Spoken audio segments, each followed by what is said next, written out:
Welcome to r/pro revenge, where OP destroys a man's business, bank account, and his family. Back when I was still in university, I used to work for a hotel to make ends meet.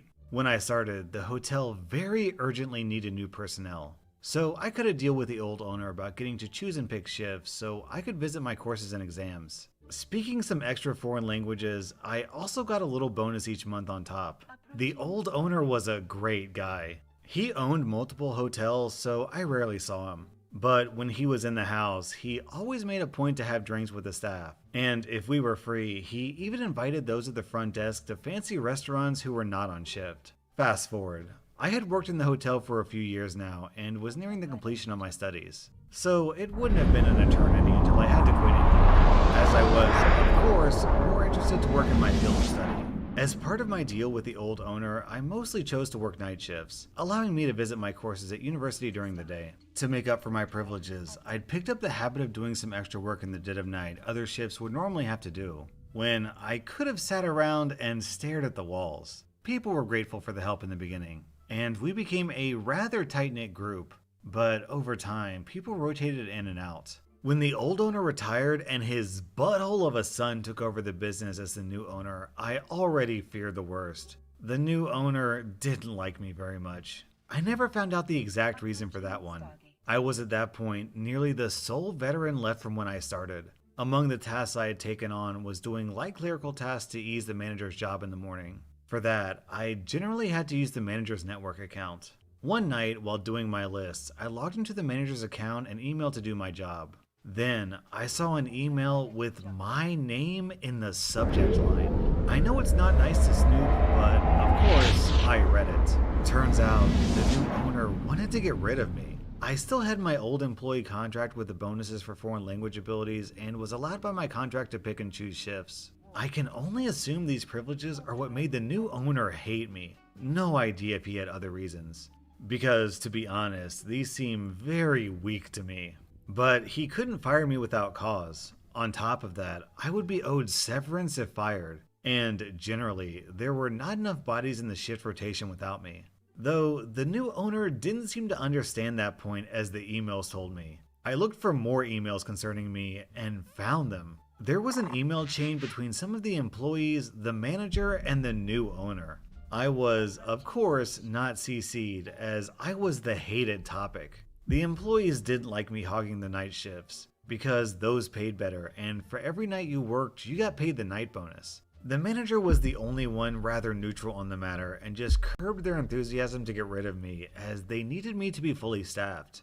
The new owner and my colleagues actively conspired to make a hostile work environment so I would quit of my own volition.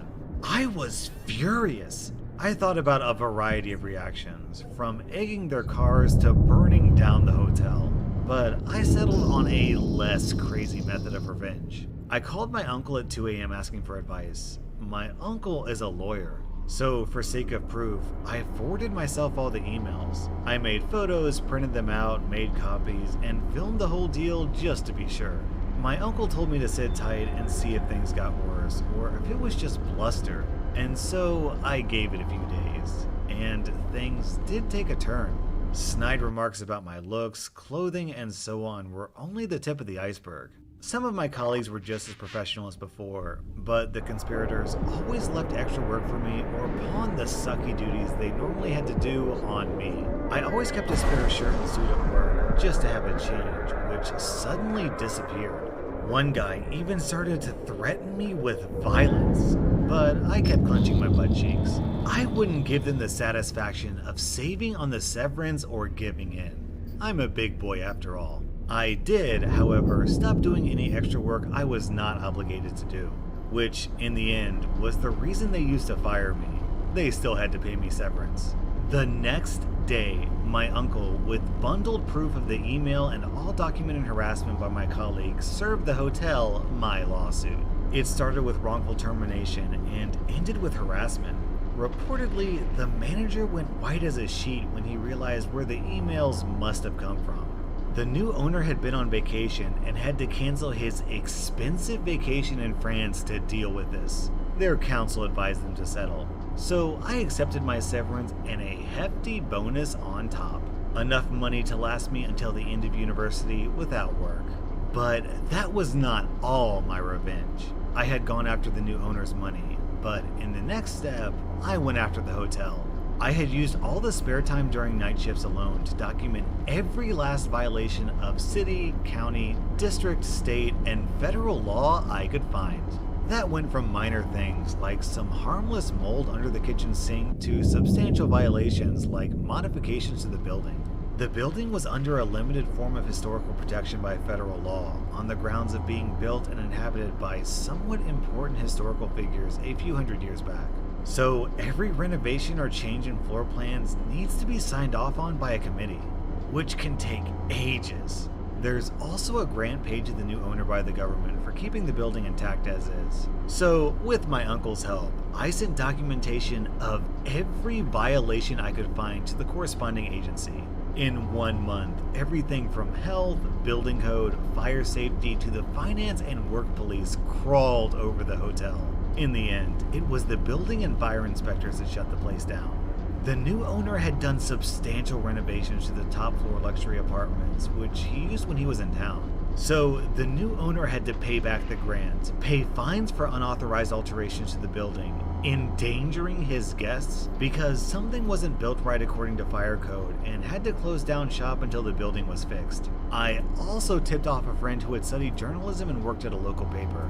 The paper ran an article on all the violations accumulated, which tanked the business once it reopened, as the newspaper article had led to horrible reviews. In the end, to afford all the fines, repayments, and building costs, the new owner sold the hotel. As the cherry on top, all the buttholes who had tried to harass me out lost their job. Granted, the people who didn't do anything to me lost their jobs too, but didn't do anything to stand up for me to help me either. So I don't feel too much remorse. And the revenge cherry on top was that the new owner, whenever he was in town, used to bring home escorts, which in my country isn't illegal, but he was married. It took some doing to get that information to the new owner's wife. But one of my former colleagues who had quit before this had all happened had her email. So I let her know what the new owner was up to when he was out of town. I don't know what exactly happened, but they did divorce in the end. Make of that what you will. First you took his money, then you took his business, then you took his marriage. Jesus Christ, OP, you do not mess around. Our next Reddit post is from Cineleria. My parents had me when they were plenty young. They weren't teens anymore, but had barely left that age bracket. My mom and dad met in college. That was also when they had me. So while my parents were in their courses, I mostly stayed with my grandparents. The whole family lives in the same area, and the college wasn't that far away. My parents were still young and liked to go out with friends on occasion. When the following happened, I was a few years old. On occasion, they frequented a bar. A drunk guy there groped my mom and did not take no as a no. My dad intervened and stopped the guy, and half an hour later, all seemed forgotten.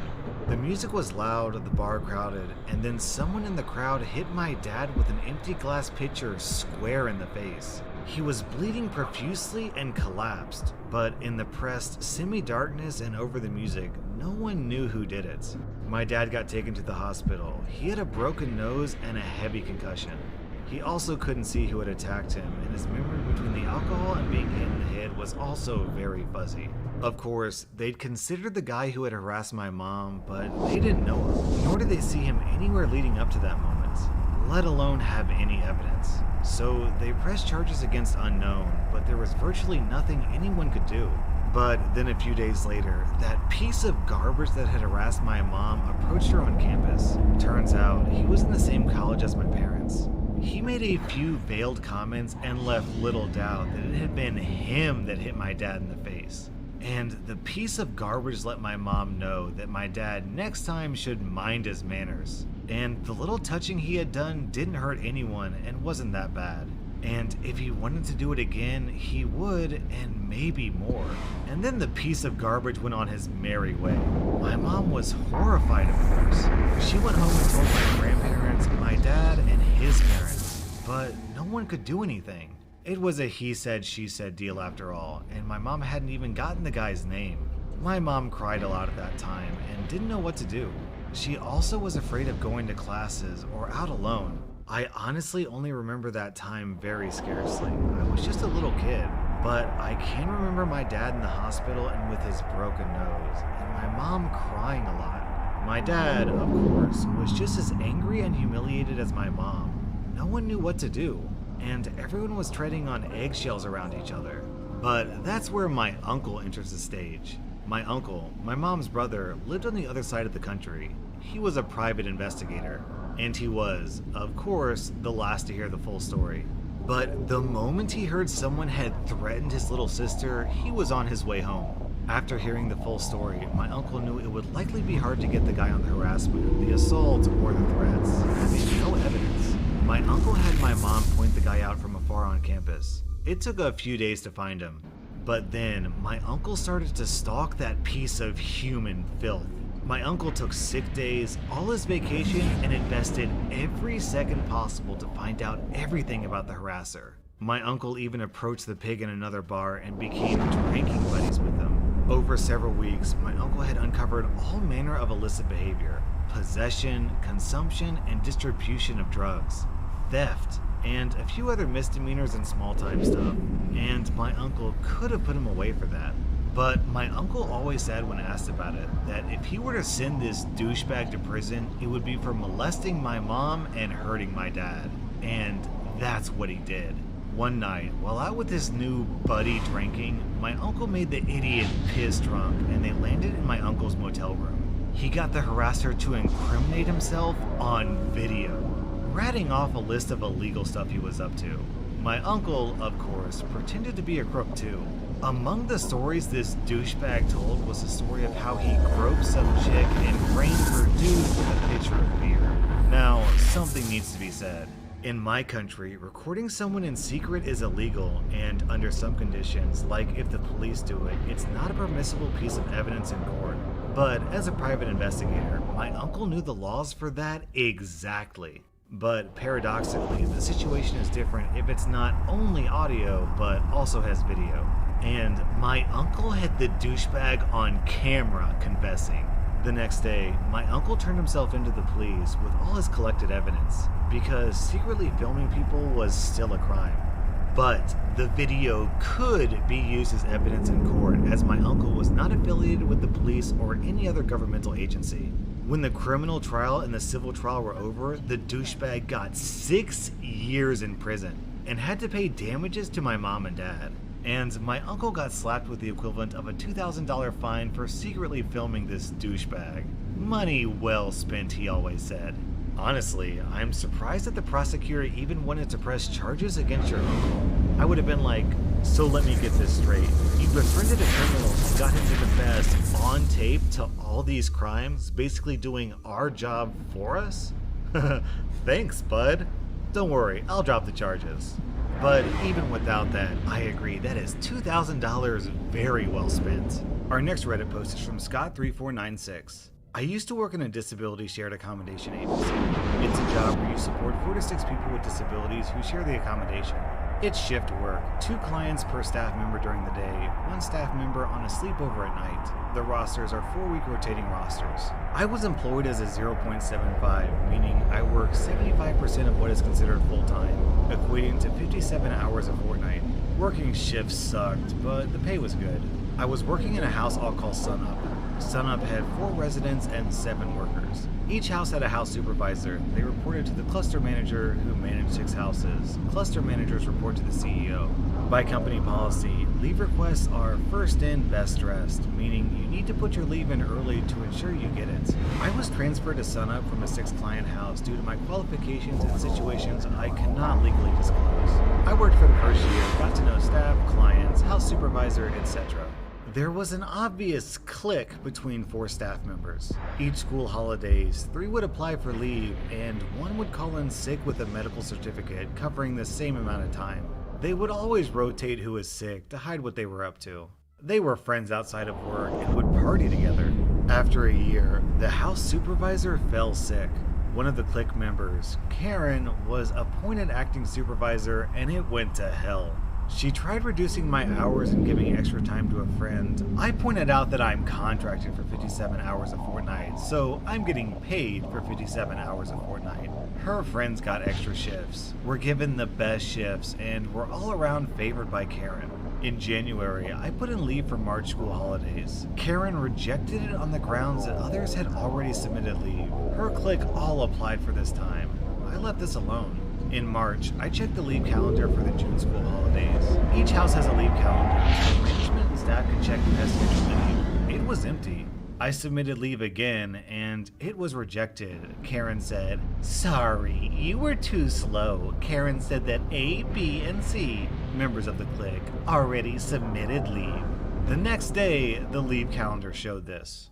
In May, I checked the Christmas leave calendar, put in my leave, and sure enough, got the same result. This annoyed me, as I have a family that I wanted to take on holiday. I spoke to the cluster manager, also a part of the clique, who said there's nothing I can do. Note, I'd taken no leave in 2 years. January the following year, the clique was on holiday. We had a gastro outbreak across our facilities, so we were short-staffed. All available staff, including the CEO, were covering shifts. I was rostered on with the CEO one shift. During the shift, he said to me, "OP, you have a bit of leave accumulated. You should probably take some." I put in 3 requests last year. All were rejected, as others apparently already applied for those dates now. Let's lock in your leave now. Okay, how about 4 weeks over Christmas? I filled out the forms, CEO signed off. He filled out the leave calendar and put my application in Karen's pigeonhole. I was on sleepover that night, so I took my application, photocopied it for myself, and replaced it under the mountain of paperwork in her pigeonhole, knowing she wouldn't see it for a few months. In March, I checked the leave calendar and noticed my Christmas leave disappeared, replaced with Karen A, B, and C. I didn't say anything, as I had a leave form with a CEO signature. Fast forward to October. The original house supervisor passed away, and the acting supervisor was appointed to the permanent supervisor position by the cluster manager with a mandatory 3-month probation. December comes around. First week of my leave, I get a call from Karen. "Where are you?" "On leave." "I didn't approve any leave. Get your butt to work now." I come in. Karen chews me out, stating she didn't get an application form. Karen went on to say, "Even if you submitted it, I would reject it, as you should know by now that we always take 2 weeks in December and January." She wrote me up for insubordination. I worked that shift. When Karen left, I emailed the CEO filling him in on what happened. He called a meeting with me and Karen. What happened? Karen cut me off. "OP took it upon himself to approve leave. I wrote him up for skipping work." "Actually, I submitted leave in January while you were away." "No, you didn't." "Yes, he did. I approved it and added it to the leave calendar." "Oh, we already had 4 staff booked on leave." "Show me the leave forms." I destroyed them." I handed Karen my copy of the form signed by the CEO. "OP is on leave. I'm going to Sunup and I'm investigating the situation. OP, my apologies. Go home. I'm extending your leave by an extra week." I go home. I come in 4.5 weeks later to be told that Karen has lost her promotion. She's on thin ice. The CEO found out that Karen has been rejecting leave requests. She shredded my request without looking past the dates. She deleted my leave from the calendar. The CEO told Karen that this borders on fraud. The CEO also separated the clique to different houses. He changed the leave policy to state that he must sign off leave requests, in addition to house supervisor and cluster managers. He ensured that all staff had access to prime leave dates. Karen was fired 2 weeks later for failing audit requirements. Considering their job was to take care of disabled people who couldn't care for themselves, I'm thinking it's probably pretty likely they did a sucky job of this. I mean, if they don't show respect to their coworker,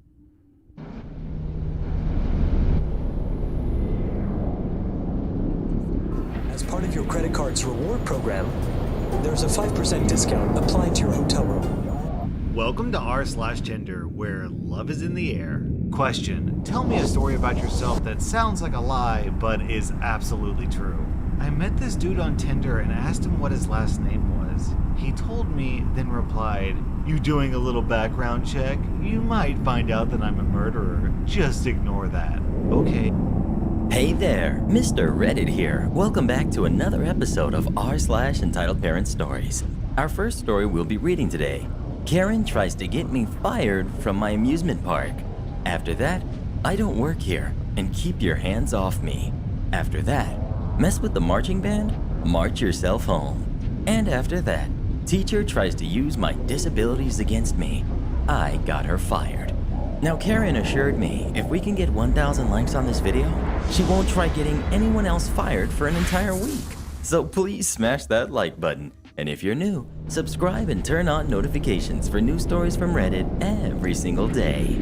And huge shout out to our newest official member of the Re-Army, John Fox Taylor. Thank you so much for supporting the channel. Join as an official channel member today, and I'll give you a special shout out in our next video.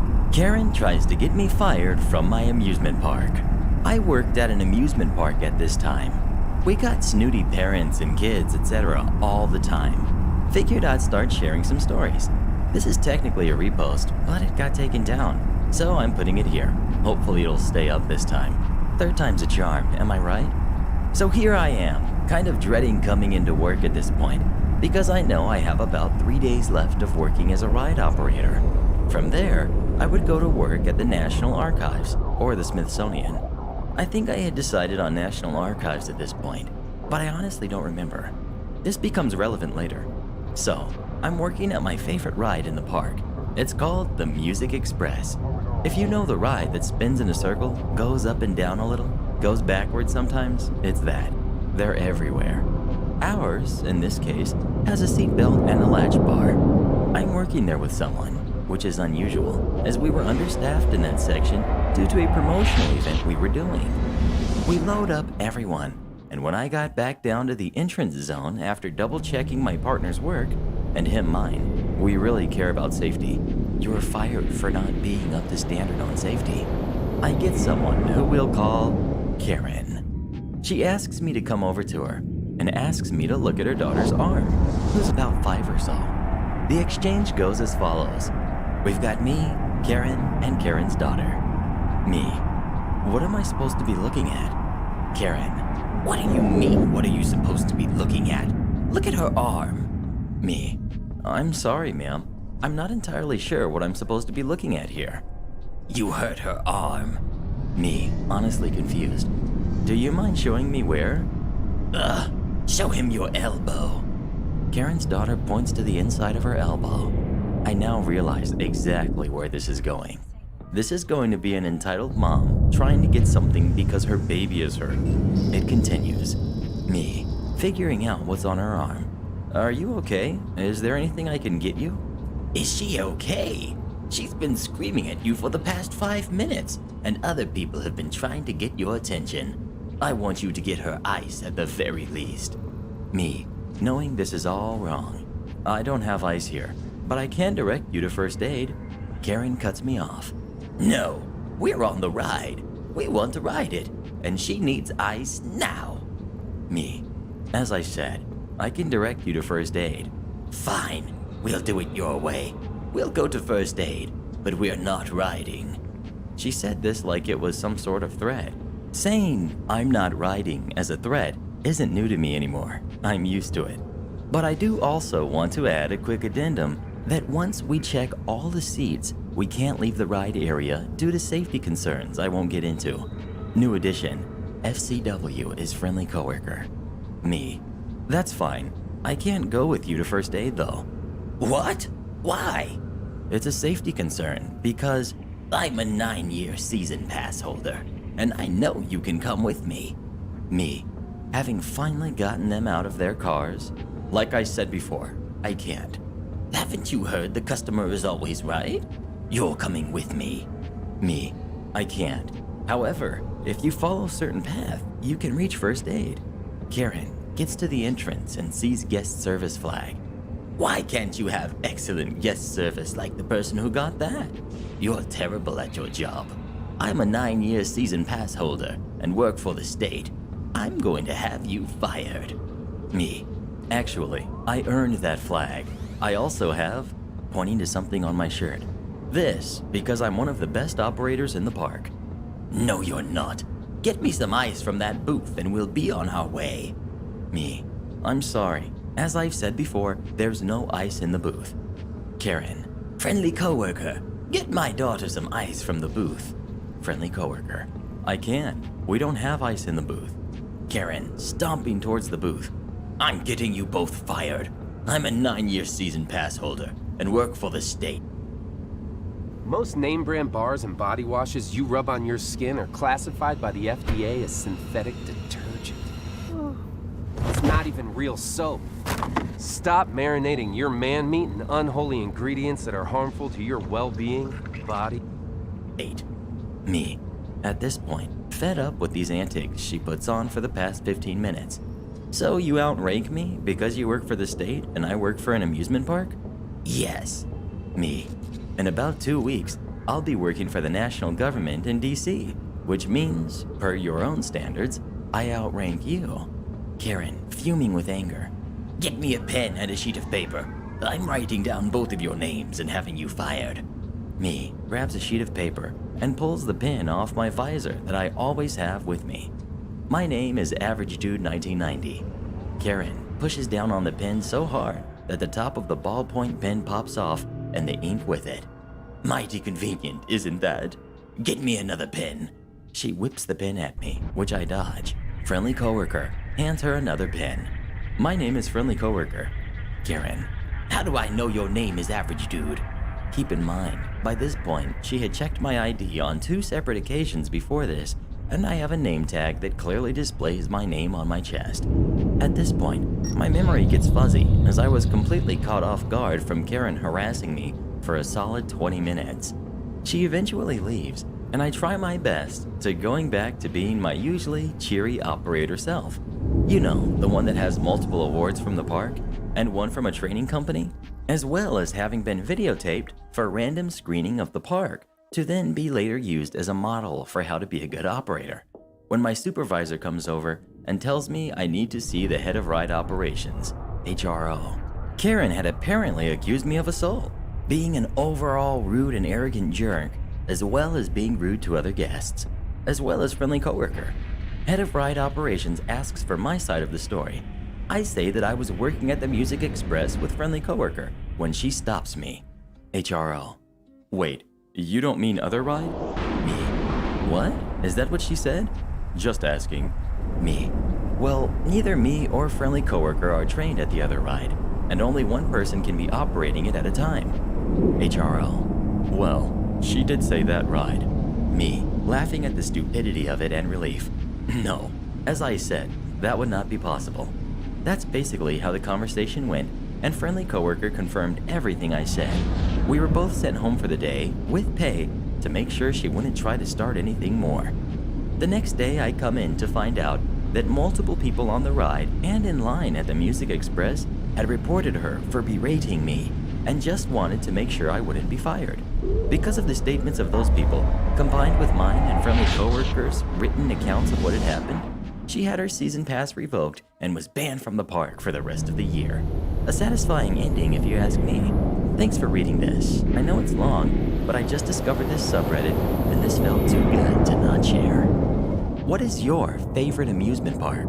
Please leave a comment letting me know. Next we've got I Don't Work Here and Keep Your Hands Off Me.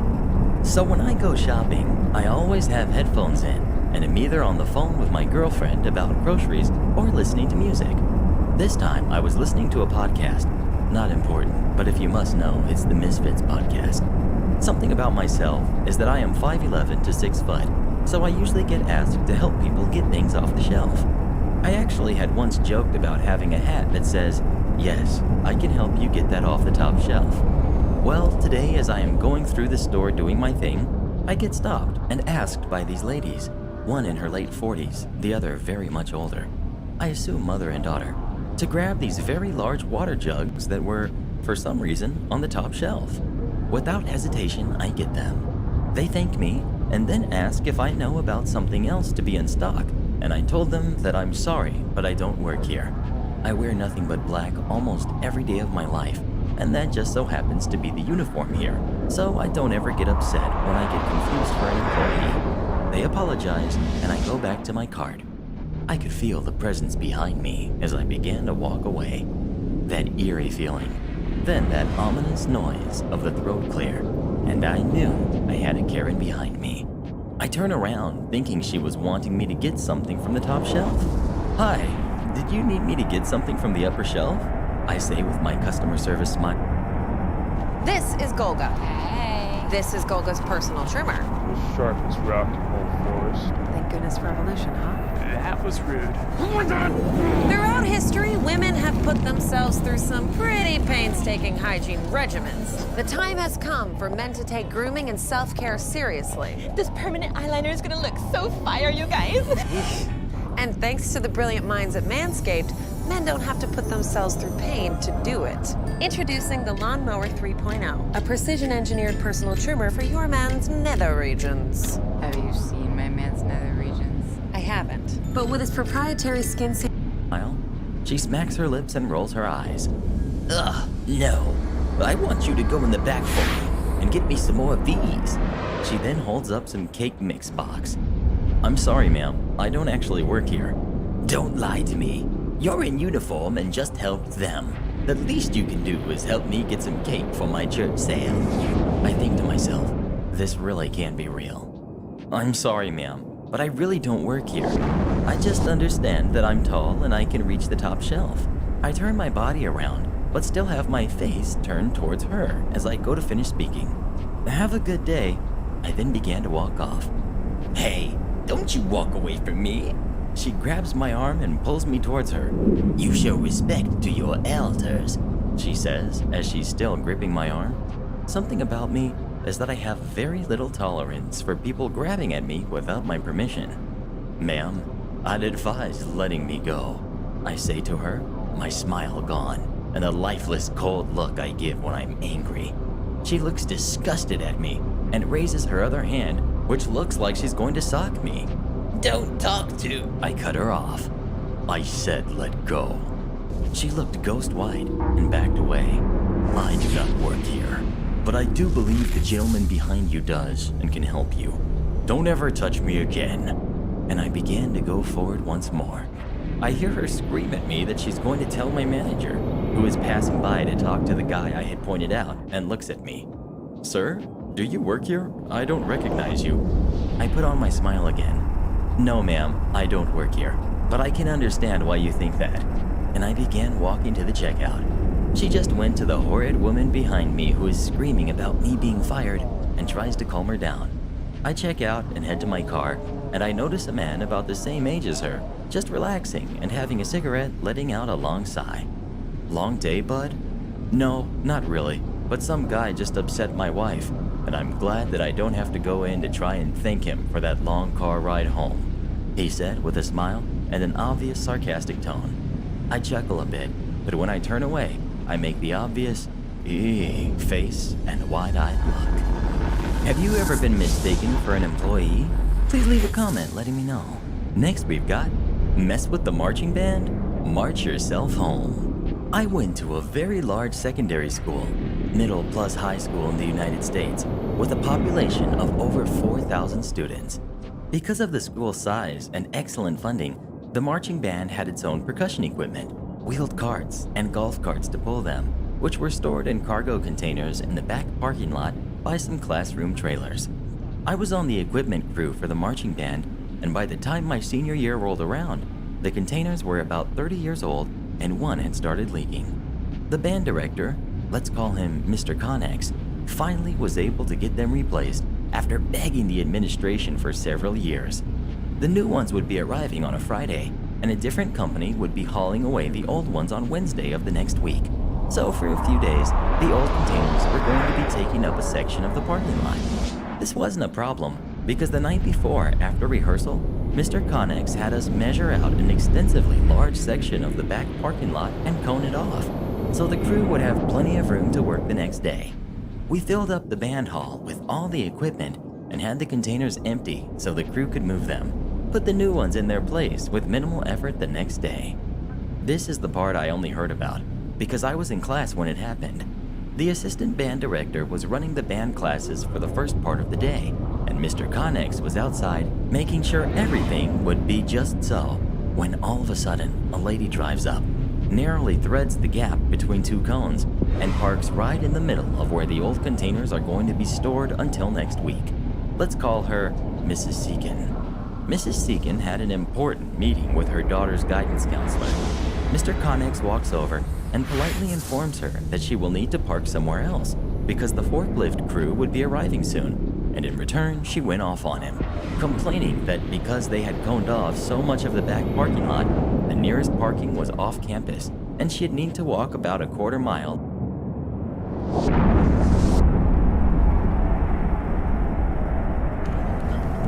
People take amazing photos of things every day, like grapefruits. And because we're so good at taking photos,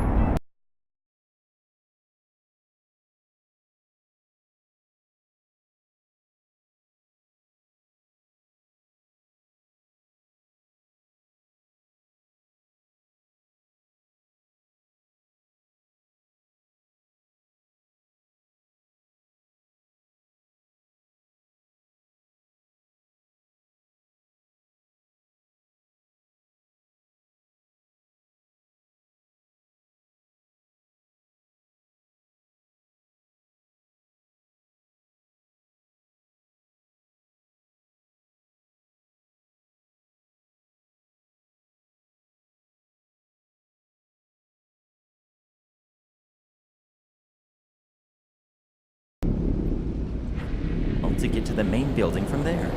Mr. Connex told her one more time that she was parked in the middle of the space that the workmen needed, and she told him, in no uncertain terms, to buzz off before heading around towards the front of the building. At this point, Mr. Connex called the principal, Dr. Intermodal, and informed him of the situation.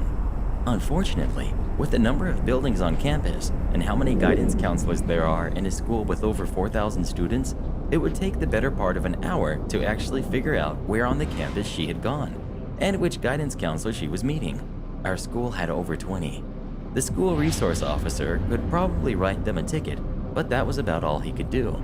Calling a tow truck would probably be faster, but even then, it would take about 30 minutes at least to get the car out of the way, and the work crew would be arriving in 10, and any delay would be an unexpected expense for the school. Then Mr. Connex had an idea. He ran it by Dr. Intermodal, and the principal ratified it, so he set his plan into motion. When the work crew arrived, several semi-trucks carrying the newer containers and a forklift, Mr. Connex gave them very specific instructions for how to arrange the old containers when they moved them out of the way for the other company to pick up.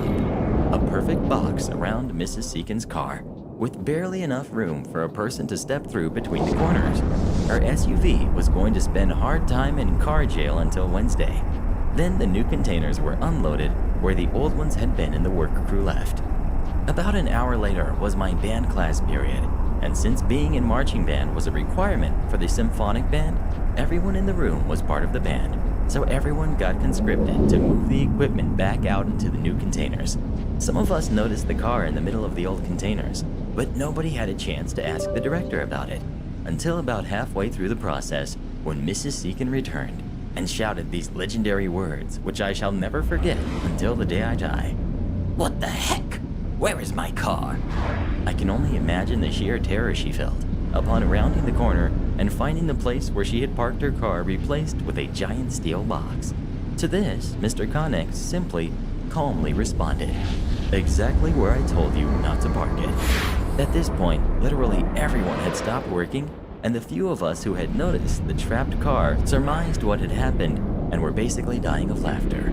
Mrs. Seacon ran over to the containers and looked through the gap and screamed when she saw there was literally no way for her to get the car out. "You should fix this right now! You should fix this right now!" she demanded, storming towards Mr. Connex. He simply shrugged and told her that the containers were getting towed away on Wednesday next week. She could easily retrieve her car then. This only seemed to make her more mad, and at this point, me and some of the other larger dudes moved between her and the band director because she looked about ready to bite his head off. At this point, the director essentially delivered the ultimatum that if she had no further business on school grounds, she should leave or he'd call the SRO, School Resource Officer, a police officer stationed at the school. Her response was something along the lines of, "Call him! Call him! Show him what you did to my car! That's a crime!" I don't know what crime she thought the band director committed, but long story short, the SRO arrived, laughed his butt off, then instructed her to leave school grounds and come back for her car on Wednesday. She screamed at him a bit about how she couldn't walk 4 miles home. Oh, poor you. And the SRO, after a few minutes, was done with her crap and told her if she didn't leave school grounds immediately, she'd be cited for trespassing, at which point she left. The cherry on top. Over the weekend, someone stole the wheels off the car. So even after the containers were moved, she couldn't get her car until one of those portable service companies came and put new wheels on it at some point Friday afternoon. Next we've got, teacher tries to use my disabilities against me. I got her fired. This takes place in the fall of the 2016 to 2017 school year. I was a senior at the time. The teacher in question was an English teacher that I will call Miss Dog, because her name could also be a type of animal. Miss Dog was particularly nice for the most part. She had a really high-pitched and nasally voice that she loved to hear at all times. The first day of school, I introduced myself to her and asked if she read over my 504 plan. For people who do not know, a 504 plan is an accommodation plan used in public education when a student has certain disabilities that need accommodations. In my plan, it stated that I am a high-functioning autistic. I needed clear and concise written instructions and a special chair because of my spinal issues. I had scoliosis as a kid and had a spinal fusion operation my freshman year, so I was known as the girl with the back brace in middle school and the girl with the metal back in high school. Essentially, everyone in my grade, which was also everyone in this particular class since it was English 12, knew I needed a special chair. Back to the first day of school, I introduced myself to Miss Dog and asked if she read over my 504 plan. She brushes me off and does a, yeah. Okay, whatever. Teachers are busy and their jobs are really stressful. She probably has a million other things she had to get done.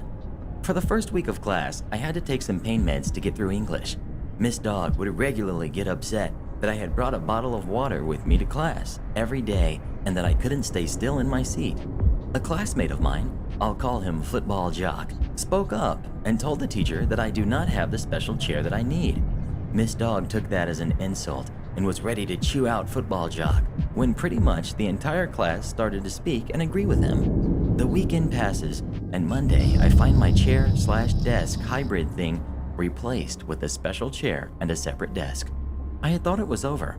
Oh boy, was I wrong. This was just the start. Fast forward to the middle of the semester. We had just finished reading Lord of the Flies. Great book, by the way. And we had an assignment to make a music soundtrack for a hypothetical movie of the book and explain what parts of the story would have what song played.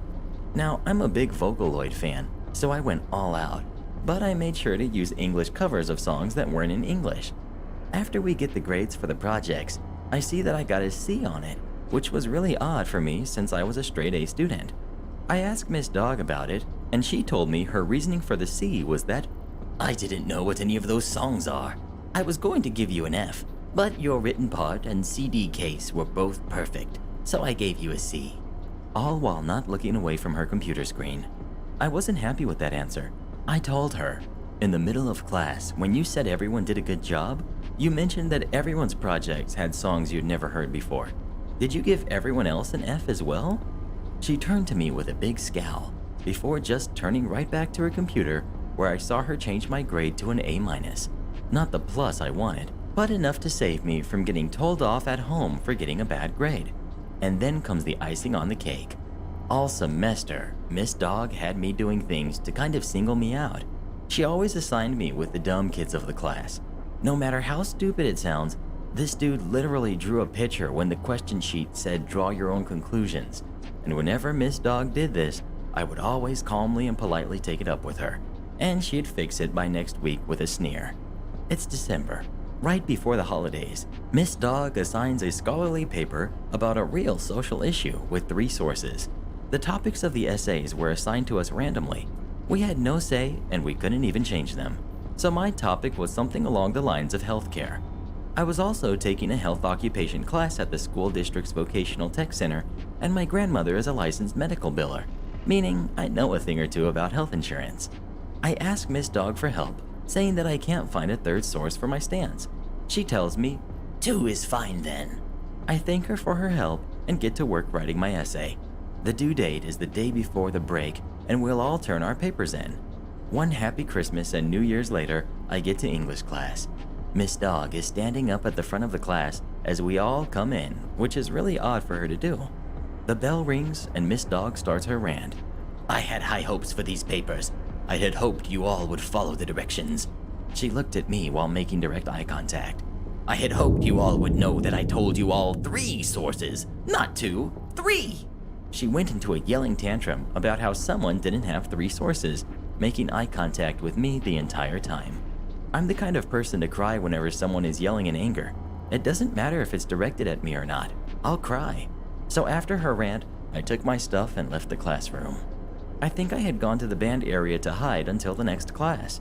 While in my crying solitude, I finally said enough was enough. I'd usually just keep quiet about stuff like this. I was used to being teased for things since it happened a lot, and I thought this was no different. But it was. This jerk needed to pay. I got up and went to the office. I hated going to the office even though I never got in trouble. The feeling of just being in there just made me feel guilty. I asked to see the principal, and they let me. The principal of my high school was a very nice man that later went on to getting a position higher up in the school district after I had graduated. I sat down in the principal's office, and he was ready to hear the usual bully spiel a crying student would say. I took a second to compose myself and said, Miss Dog has been using my disabilities as a way to alienate me from the class, and as a way to treat me as a lesser being in her class. She doesn't grade my work fairly, and she just screamed at me in front of the whole class to point out that I wasn't like the rest of the students in her class. I've never forgotten what I said, or the principal's face either. He sighed and muttered something along the lines of, God, not again with Dog. Turns out I was not the only disabled student that Miss Dog had done this to. Every student with any sort of mental or physical condition put in one of her classes was given this treatment by her. I decided to keep it going. It was already over for her, so why not make it as good as I could? Miss Dog has also repeatedly mistreated me during class by doing this and that. I went on for I don't remember how long with glorifying the events of everything that had happened in that class. I said how she had constantly threatened to fail me, how she'd give me bad grades wrongfully, how she did so many more things that may or may not have happened because of my condition. I also made sure to mention how most times her class was physically painful for me, on most days because she would take my special chair and use it as a footrest and make me sit on an uncomfortable stool. Which was true, she did take my chair quite often and then scolded me for bringing a water bottle into the classroom when I had to take some meds for pain. I was Michelangelo, and all these accusations against Miss Dog was the ceiling of the Sistine Chapel, my masterpiece. I don't snitch, but when I do, I squeal like a pig. Every single wrongdoing that Miss Dog had done to me, and others in my class as well, were told to the principal that day. For the rest of the semester, I had to spend the time I'd be in English in the main office. I was exempt from the exams for the class and had automatically passed due to my flawless straight A's and 3.7 GPA. I had learned that the day of exams, the principal had gone to Miss Dog's classroom when first period started. He told her that she wasn't allowed to administer the exams and that he would instead because she was fired and needed to get her personal belongings and leave the school property immediately. I don't know how true the part where she was fired in front of students was, since I was told that part by other students from the rumor mill. But I know for sure that she was indeed fired. But that wasn't it. I was in marching band in high school, and my school's band was about 300 kids in my senior year. My grandma also did their student accounts. I told my grandma to send a newsletter out to all the marching band parents about how they need to be aware that some teachers are not there for the best interest of their students, and we made sure to put Miss Dog's name in it, along with her crimes against little old me. 300 students, which meant around 600 or more parents. Parents that work at other school districts in some cases. Miss Dog is no longer allowed to work at any school or educational facility. She is also not allowed to work at places that work with disabled people. Last thing I heard of her, she was working 3 part-time jobs in fast food. Not 2, 3. And shoutouts to our Regenerals of the day, Kimberly, Manhunter, and Caveman Felician. Become tomorrow's Regenerals by leaving as many rees as you can in the comments below, and please listen to my playlist every night when you go to sleep. Hey there, Mr. Reddit here. Welcome back to another episode of r/Entitled Parent Stories. Our first story we'll be reading today, entitled Mom Takes My Car. After that, Get Me Fired? Say goodbye to your bonus and promotion. After that, Guy scams me online. He loses, I become a hero. After that, don't interrupt me when I'm trying to upsell. And after that, Karen thinks she can walk in my house and help herself to my dinner. Now Karen assured me if we can get 1,000 likes on this video, she won't try taking anyone else's dinner for an entire week. So please smash that like button. And if you're new, subscribe and turn on notifications for new stories from Reddit every single day. And by the way, join as an official member of the Re-Army today, and I'll give you a special shout out in our next video, entitled Mom Takes My Car. This happened yesterday, and I'm still mad. An important note, I'm in a wheelchair most of the time and have parking plates on our car. Our cast. We've got me, we've got my fiance, we've got entitled mother and entitled father.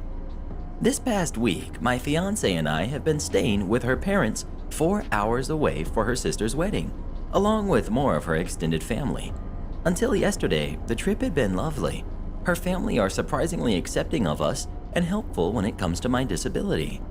We arrived a few days earlier than other family members, so fiance can spend more time with her parents and siblings. Since we've arrived, we've been joined by her grandparents, cool uncle and his kids, plus her brother,